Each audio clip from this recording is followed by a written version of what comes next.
Alright guys, here's another video. So it's early April. Right here, here's where we are. This is downtown Loveland. So this is an example of what I mean about urban foraging. Like people don't realize.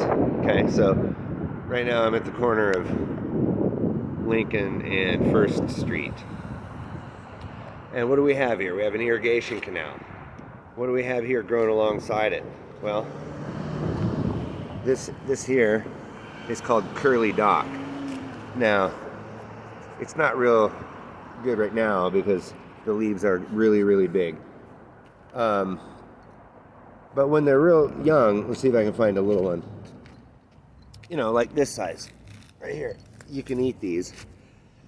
Now, they do have a lot of oxalic acid, so you wouldn't want to eat too much of it. You'll get a kidney stone. But that's not really what the edible part is. But the idea is that if you're walking along the street and you're hungry, you know, maybe you were out spare changing for the day, nobody gave you any, you take note of this. So then in the summer, when that grows tall, it's going to grow like bunches of brown seeds on it. I'm sure you've seen this growing along the side of roads.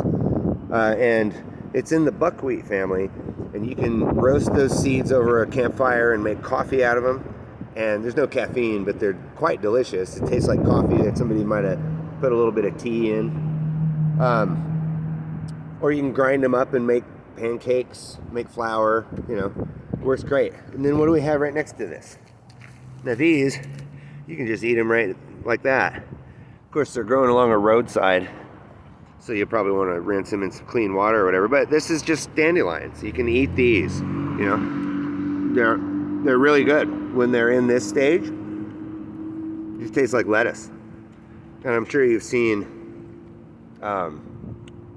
different lettuce blends that have leaves that are shaped like that, right? But you can just eat that as is. Now we move over here, and then we look here, we have this tree growing. Well, what's this tree? Oh, that's weird, look at that. This is an elm tree. And all of these little flights on here, I can't remember what they were called, but people used to eat them all the time until the industry told us that corn was made out of food. But these are great.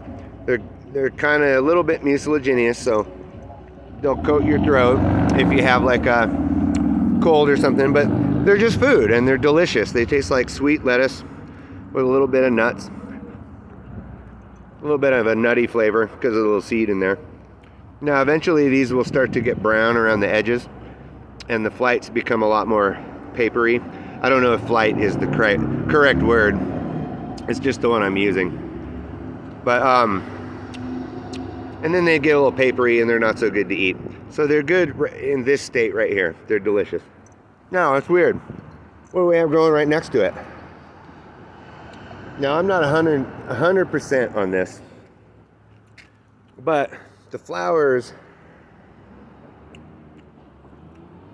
and the shape of the leaves, and more importantly the bark. See how the bark has like little speckles of white on it, and sometimes it'll even be like a little white ring around it. But the evidence is telling me that this is a chokecherry tree. I could be wrong, but I'll tell you what, I'll keep you updated because I'm at this place where I play open mic. So I'll come here all year long. So I'll keep you updated on it. But I think that these are chokecherry trees just growing along this canal here. And, you know, this is in a private parking lot, for instance. But, you know, on that side of this fence, that's all like easement. Like I'm pretty sure there's places along this canal where you're going to be able to get down there and find these. Now, I, of course, know the people that, well, I don't know them personally, but I know this bar pretty well. And so I'm sure if I just said, hey, do you care if I come pick your chokecherries? They'll be like, ah, hell yeah, those are for the birds. Okay, now, hold on one second. I'm going to pause this. Okay, so now here I'm just over on the other side of the bar. Now, this is a public sidewalk. And you know, you'd have to look it up on maps or whatever and find out where the easement is, but generally the easement is going to be from from the center of the road to like 25 feet usually. So I'd be willing to bet you that all these bushes here are technically on the easement. And not only that, but I mean, I can just get it from right here. So now a lot of people don't know what this is. It's got these like weird leathery leaves that are spiky, and it looks like holly. Now my brother-in-law has these growing in his yard, and he assures me that these are holly and that these berries are toxic, and I don't eat them because my grandpa told me and stuff. But what this is not holly. This is called Oregon grape.